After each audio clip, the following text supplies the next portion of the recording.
Yes, I do. I do, but sometimes because of my schedule, I cannot practice every day. But on a weekly basis, I practice 2 to 3 times a week.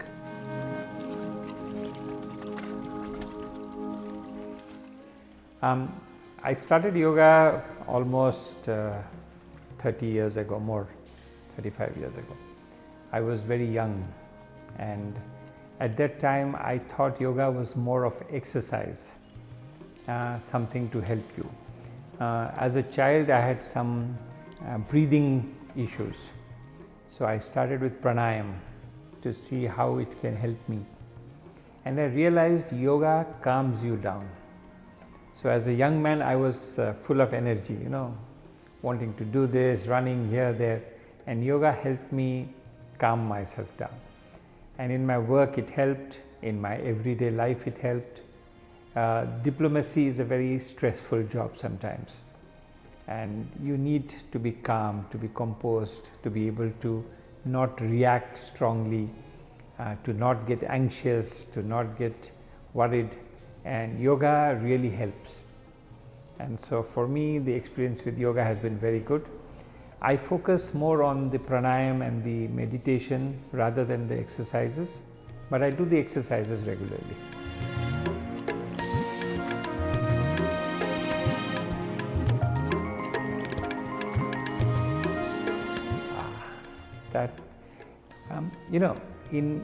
There is not much in the practice, but in the West they look at yoga as more exercise, physical fitness, as something to keep you young, and in India it is more spiritual. It's more a way of life, where yoga is not just the exercises but also the eating, the way of living, how you behave with others, how you live in society.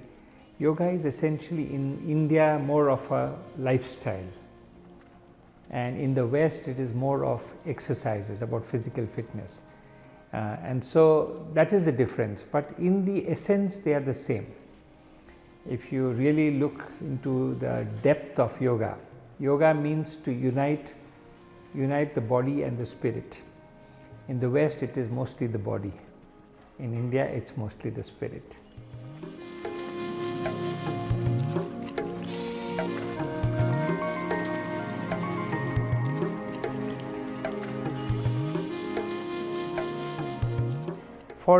For India, spirituality, culture and yoga are all the same thing. They are closely linked with each other. They are part of the same system. Spirituality is a very deep part of yoga, and spirituality also comes from yoga.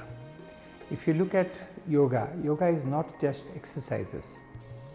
There are 8, the Patanjali's 8 yoga says, in which you go not just you first cleanse yourself, then you do the exercise, the asanas, then you do the pranayam, then you do dhyana. Dhyana is meditation, and then at the end you are samadhi. In samadhi you are one with your body. And so for us, yoga is part of India's spiritual awakening. What we are spiritually is part of yoga. What is yoga is part of spirituality. It's part of our culture. It's inborn in every person. If you look at a child does all yoga poses as a child, doesn't know, but it does the same poses. And so we have to remain a child, open to the world, allowing everybody to come in and remaining in the present at the same time. So for us in India, there is no difference between spirituality, yoga and culture.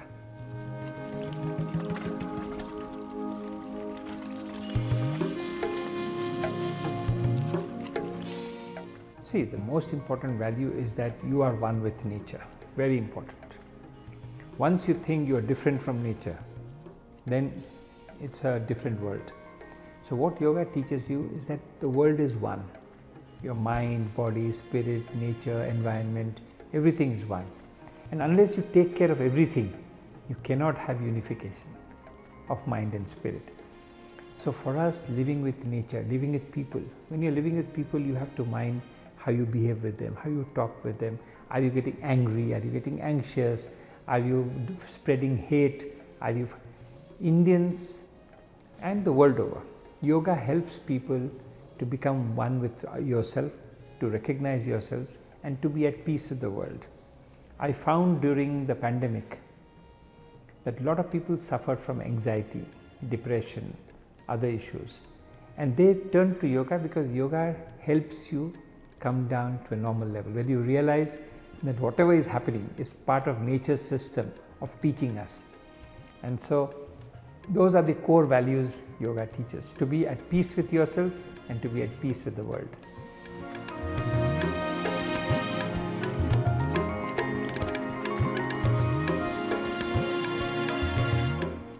See, our job is not to promote yoga, but to have awareness of yoga. Because already in Spain, for example, there is a lot of yoga institutes. Thousands and millions of people do yoga. Wherever I go, everybody knows about yoga. So my job is not to promote yoga. Yoga is already there. My job is to bring awareness, to assist people, to make sure that they have a platform they can work together, and to make sure that yoga is done in a manner which brings benefits to both countries, India and Spain. It is not something that India is imposing on Spain, that all of us work together. We do a lot, we work with all the organizations, because yoga, main thing is the teacher. The guru is very important in yoga. And so the organizations, the institutions which do yoga are very important. And so we work with all the institutions. We do yoga congress, we do yoga meetings, we do discussions, we have International Day of Yoga, we do training programs. So we help a lot in making sure yoga is properly spread in Spain, and if we can help in any way, we do it.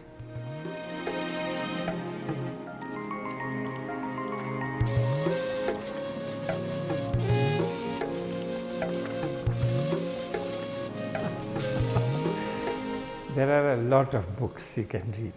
If you look at it, one of the most important books is the Patanjali's Yoga Sutras by Swami Sachidananda. It's just a very good book.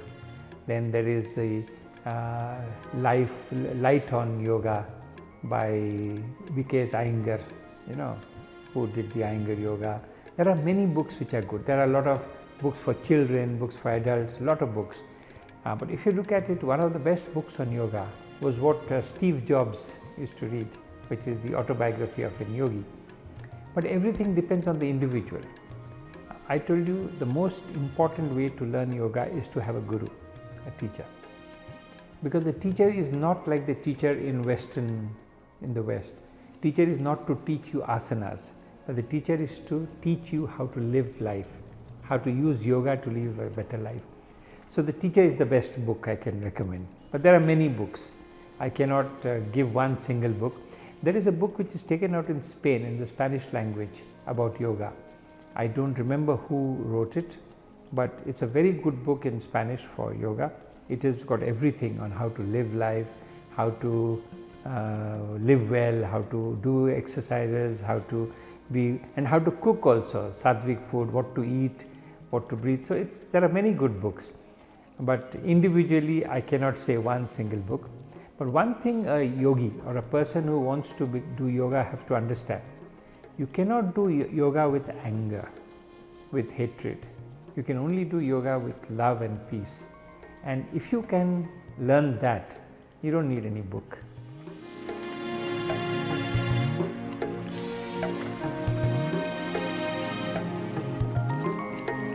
Every country in the world has something to contribute for the global good.